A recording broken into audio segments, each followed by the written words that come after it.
खूप विद्यार्थ्यांचा असा प्रश्न आहे, की जे-डबल-ईच्या स्कोरवरनं महाराष्ट्रामधील कॉलेज मिळू शकतात का आम्हाला? इंजिनिअरिंग कॉलेज मिळू शकतात का? मग त्यांचं उत्तर मी देतो, की होय, महाराष्ट्रामधील तुम्हाला इंजिनिअरिंग कॉलेज जे-डबल-ईच्या स्कोरवरनं मिळू शकतात. इव्हन तुम्ही सीईटी जरी नसेल दिलेली, सीईटी एक्झाम जरी नसेल दिलेली, तरी फक्त जे-डबल-ईच्या स्कोरवरनं तुम्हाला महाराष्ट्रामधील गव्हर्नमेंट नाही, पण महाराष्ट्रामधील टॉपचे इंजिनिअरिंग कॉलेज मिळू शकतात. आता ते कशा पद्धतीने असतं, किती पर्सेंट सीट रिझर्व्ह असतात, बरं असे कोणते कॉलेजेस आहेत की जे जे-डबल-ईचा स्कोर एक्सेप्ट करतात? कोणते कॉलेजेस आहेत जे-डबल-ईचा स्कोर एक्सेप्ट करत नाहीत? त्या सर्व गोष्टींबद्दल. त्याचबरोबर फी स्ट्रक्चर. जर तुम्ही जे-डबल-ई वरनं ऍडमिशन घेत असाल तर फीज कोणती लागेल? ओपनची लागेल म्हणजे ऑल इंडियाची फीज लागेल किंवा तुमच्या कॅटेगरीची असेल. त्याच्यानंतर कट ऑफ किती जात असतो हे तुम्हाला सर्व मी सांगणार आहे. त्याच्यामुळे हा व्हिडिओ शेवटपर्यंत पहा आणि जर तुम्ही चॅनलवर नवीन असाल तर चॅनलला नक्की सबस्क्राईब करा. कारण तुम्हाला माहिती आहे की आपण पूर्ण इंजिनिअरिंग ऍडमिशन इथं कव्हर करणार आहोत. तुम्हाला ईच अँड एव्हरी तुमचा डाऊट इथं सॉल्व्ह केला जाणार आहे. त्याच्यामुळे चॅनलला नक्की सबस्क्राईब करा. आता फर्स्ट ऑफ ऑल तुमच्या क्वेश्चनचा आन्सर म्हणजे तुम्हाला कॉलेजेस हे मिळू शकतात. ओके. तर ते किती पर्सेंट सीट रिझर्व्ह असतात? तर 15% ज्या सीट्स आहेत तर ते ह्या जे-डबल-ई साठी रिझर्व्ह असतात. जेई मेन्स साठी. म्हणजे काय? तर समजा पीआयसीटी कॉलेज आहे आणि पीआयसीटी कॉलेजमध्ये समजा 100 जागा आहेत. ओके. तर ह्या 100 जागेपैकी 15 अशा सीट्स असणार. 15 अशा सीट्स असणार की ज्या फक्त आणि फक्त जेई मेन्सच्या स्कोरवरनं भरल्या जाणार. मग फक्त पीआयसीटी मध्ये आहे का? नाही. सीओईपी मध्ये पण मिळतंय. व्हीआयटी मध्ये सुद्धा मिळतंय, पीसीसी मध्ये सुद्धा मिळतंय. आपण कॉलेजची लिस्ट पाहणार आहे, बरोबर? म्हणजे काय? तर 100 पैकी 15 म्हणजे 15% सीट्स आहेत की त्या फक्त तुम्हाला जेईई मेन्सच्या स्कोरवरनं मिळतात. म्हणजे आपल्याला जेईई मेन्सच्या स्कोरचा खूप सारा फायदा होणार आहे. बरं. त्याच्यानंतर असे कोणते कॉलेजेस आहेत की जे जेईई मेन्सच्या स्कोरवरनं ऍडमिशन देतात? तर पहा, सीओईपी आहे, पीआयसीटी आहे, एसपीआयटी आहे, मुंबईचं कॉलेज आहे. त्याच्यानंतर कमिन्स आहे, व्हीआयटी आहे, पीसीसीओई आहे, डी वाय पाटील अक्कुर्डी आहे, डी वाय पाटील पिंपरी आहे, जेएसपीएम ताथवडे आहे, वालचंद कॉलेज आहे, वालचंद सांगलीचं टॉप कॉलेज आहे. त्याच्यानंतर पीव्हीजी कॉलेज आहे, मॉडर्न कॉलेज आहे, वाडिया कॉलेज आहे. म्हणजे जेवढे प्रायव्हेट कॉलेजेस आहेत, जेवढे प्रायव्हेट कॉलेजेस आहेत, तर ते सर्व कॉलेजेस तुम्हाला जेई मध्ये 15% सीट्स ऑफर करतात. म्हणजे 15% सीट्स त्यांच्याकडे रिझर्वेशन असतं. ओके. त्याच्यानंतर आता तुम्ही म्हणाल की सीओईपी कुठं प्रायव्हेट आहे? पण सीओईपी ही स्वतःची युनिव्हर्सिटी आहे. त्याच्यामुळे सीओईपी सुद्धा तुम्हाला जे-डबल-ईचा स्कोर तुमचा एक्सेप्ट करते. त्याच्यानंतर वालचंद तर गव्हर्नमेंट आहे. नाही, वालचंद डीम्ड युनिव्हर्सिटी आहे. ते सुद्धा गव्हर्नमेंट ते सुद्धा 15% सीट ह्या रिझर्व्ह ठेवतात जेई मेनसाठी. त्याच्यानंतर आता कोणते असे कॉलेजेस आहेत की जिथे ऍडमिशन होत नाही जेई मेनच्या स्कोरमध्ये ते पण सांगतो. पण तत्पूर्वी आपल्या ऍडमिशन काउन्सिलिंग बद्दल तुम्हाला माहिती नसेल तर ती सांगतो. आपल्याकडे बेसिकली 2 बॅचेस आहेत. एक आहे क्लासिक बॅच, एक आहे प्रीमियम बॅच. सर्व फीचर्स वगैरे सर्व ऑलरेडी डिस्क्रिप्शन मध्ये मी प्रोव्हाइड केलंय.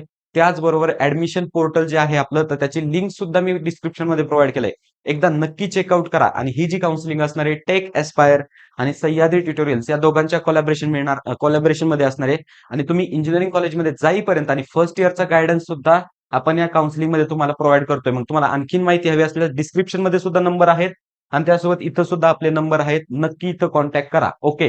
त्याच्यानंतर आपला महत्वाचा प्रश्न की कोणते असे कॉलेजेस आहेत की जे जे-डबल-ईचा स्कोर एक्सेप्ट करत नाहीत? तर तुम्हाला सांगतो. ऑल गव्हर्नमेंट कॉलेजेस जे-डबल-ईचा स्कोर एक्सेप्ट करत नाही. तिथं 100% आपल्याला सीईटीच्या स्कोरवर ऍडमिशन घ्यावं लागतं. मग कोणते? Government Karad, government Avsari पुण्यामधलं college आहे, government Yavatmal, government Amravati, government Nagpur, government Chhatrapati Sambhajinagar आणि आणखीन गव्हर्नमेंट कॉलेजेस आहेत की जे-डबल-ईचा स्कोर एक्सेप्ट करत नाही. आणि आणखीन एक कॉलेज आहे ते म्हणजे व्हीजेटीआय मुंबई.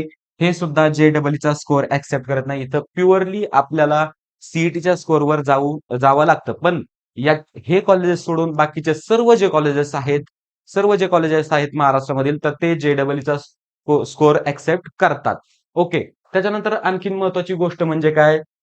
तर या सीटसाठी अप्लाय कसं करायचं? तर तुम्हाला सांगतो रजिस्ट्रेशनच्या वेळेस आता रजिस्ट्रेशनवर सगळ्या गोष्टीवर मी व्हिडिओ बनवणार आहे. रजिस्ट्रेशनच्या वेळेस तिथं तुम्हाला जे-डबल-ईचा स्कोर विचारला जातो. त्या ठिकाणी आपल्याला आपला स्कोर एंटर करावा लागतो आणि त्यानुसार मग आपलं रजिस्ट्रेशन ओके होतं. मग काय होतं? सीईटीचं सॉफ्टवेअर चेक करणार की तुम्हाला बाबा हे पर्टिक्युलर कॉलेज जेई वरनं मिळतंय का सीईटी वरनं मिळतंय आणि जे ऑप्टिमल असेल ओके म्हणजे जे आपल्याला बेस्ट टू बेस्ट कॉलेज मिळत असेल तर ते आपल्याला अलॉट केलं जातं. बरं अजून एक महत्वाचा प्रश्न म्हणजे काय? समजा आम्हाला सीट जर जे-डबल-ईची मिळाली, जेई वरनं आमचं अलॉटमेंट झालंय, तर मग आम्हाला फीज कोणती लागणार? ते देखील सांगतो. त्याच्यानंतर गर्ल्सची फ्री एज्युकेशन असेल तर ते आम्हाला मिळणार का? ते देखील तुम्हाला सांगतो. ओके. जर तुम्ही जेई वरनं ऍडमिशन घेत असाल, ओके, तर तुम्हाला फीज जी आहे, तर ती तुमच्या कॅटेगरीचीच लागणार आहे. म्हणजे असं काही नाही की तो ऑल इंडिया किंवा ओपनची फी लागेल. जर तुम्ही गर्ल्स स्टुडंट असाल आणि जेईई वरून तुमचं ऍडमिशन होत असेल तरी काही काळजी करू नका. पर्टिक्युलर कॉलेजचं फी स्ट्रक्चरच हे तुम्हाला लागणार आहे किंवा महा-डी-बी-टी वगैरे हे जे काही बेनिफिट्स असतील, तर ते सर्व बेनिफिट मिळणार आहेत. एंट्रन्स एक्झाम फक्त वेगळी आहे. पण ऍडमिशन त्या पर्टिक्युलर कॉलेजमध्ये होतंय म्हटल्यावर ते फी स्ट्रक्चर आहे. तर तेच फी स्ट्रक्चर आपल्याला फॉलो होणार आहे. म्हणजे या छोट्या-छोट्या गोष्टी असतात, की जिथं मुलं मिस्टेक करतात. मग मुलं काय करतात, की त्यांना वाटतं ओपनची फी लागेल. मग त्याच्यामुळे जेईचा स्कोर एंटरच करत नाही.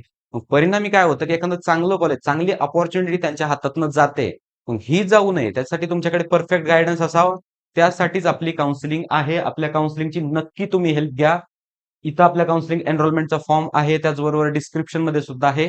नक्की एकदा चेकआउट करा. काही अडचण असल्यास या नंबरवर कॉल देखील करू शकताय तुम्ही. तुमचा विदिन सेकंड कॉल हा उचलला जाणार. त्याच्यानंतर आता नेक्स्ट कोणती गोष्ट आहे, की नेक्स्ट म्हणजे आता कट ऑफ. आता आपण कट ऑफ पाहूया, की जेईईचा कट ऑफ कमी जातो का? किंवा फायदा होतो का आपण जेईच्या स्कोरवरनं गेल्याचा? तर तुम्हाला सांगतो इथं मी पी-आय-सी-टी कॉलेजचा कट ऑफ घेतलाय आणि हा कधीचा आहे? कॅप राउंड 1 हे पहा इथं ऑल इंडिया कट ऑफ आणि हे जे मी घेतलंय ओके हा स्क्रीनशॉट. तर हा सीईटीच्या वेबसाईटचा ॲज इट इज स्क्रीनशॉट आहे. इथं पाहू शकता ऑल इंडिया कॅप राउंड 1 चा कट ऑफ आहे. तर आपण पाहूया. इथं जर विचार केला ना आपण तर समजा इलेक्ट्रॉनिक्स अँड टेलिकम्युनिकेशन जेईई वरनं ऍडमिशन झालंय या मुलाचं, बरोबर? आणि त्याला समजा हे पहा PICT Pune institute of computer technology नाव. तर त्याच्यामध्ये जर पाहिलं तर 97.95 पर्सेंटाईल म्हणजे जो सीईटीचा स्कोर आपल्याला ईएनटीसी मध्ये जर घ्यायचं म्हटलं तर 99 प्लस जातोय. किती? 99 प्लस जातोय. तर तेच जेईई मधनं आपल्याला 97.95 ला मिळतंय. त्याच्यानंतर पी-आय-सी-टी ओके जर आपण पाहिलं कॉम्प्युटर इंजिनिअरिंगचा कट ऑफ तर 98.90. त्याच्यानंतर जर पाहिलं तर एआयडीएसचा कट ऑफ 98.79. नंतर जर आपण पाहिलं तर आयटीचा कट ऑफ इन्फॉर्मेशन टेक्नॉलॉजी 98.66. नंतर पाहिलं तर इलेक्ट्रॉनिक्स अँड कॉम्प्युटर इंजिनिअरिंगचा कट ऑफ किती आहे? 98.52 म्हणजे कट ऑफ हा कंपॅरेटिव्हली सीईटी पेक्षा लोअर आहे. त्याच्यामुळे जेईचा ऍडव्हान्टेज आपल्याला प्रॉपर घ्यायचा आहे. असं नाही की बाबा आपल्याला समजा त्यातनं मिळणार नाही किंवा जेईला क्वालिफाय झालो नाही आपण म्हणून ते सीईटीच्या पोर्टलवर एंटर करायचं नाही. नाही, प्रत्येकाने हे करायचं आहे. ही खूप महत्वाची गोष्ट आहे. लास्ट इयर असे खूप मुलं होते की यांनी एंटर केलं नाही. का एंटर केलं नाही? की त्यांना वाटलं की बाबा आता जेईई मध्ये आपण क्वालिफाय नाही झालो. सीईटीला ठीक आहे चांगले मार्क्स होते त्यांना. पण जेईला पण चांगले मार्क्स होते ना. क्वालिफाय नाही झाले पण जेईला मार्क्स चांगले होते. ठीक आहे. आय-आय-टीज नाही भेटलं, एन-आय-टीज नाही भेटलं, ट्रिपल आय-टी नाही भेटलं. पण जेईला देखील चांगले मार्क्स होते. त्यांना नक्की चांगलं कॉलेज भेटलं असतं. पण रजिस्ट्रेशनच्या वेळेस त्यांनी चुका केल्या. रजिस्ट्रेशनच्या वेळेस चुका केल्या. त्यांनी हा स्कोर इथं अप्लाय केला नाही. बरं आणखीन काय काय बेनिफिट्स मिळतात तुम्हाला या स्कोरचा? तर मी तुम्हाला थोडंसं एक्सप्लेन करतो. आता पहा जेईच्या याच्यामध्ये जेईचे जे मुलं आहेत, ओके. तर जेईचे मुलं काय करतात?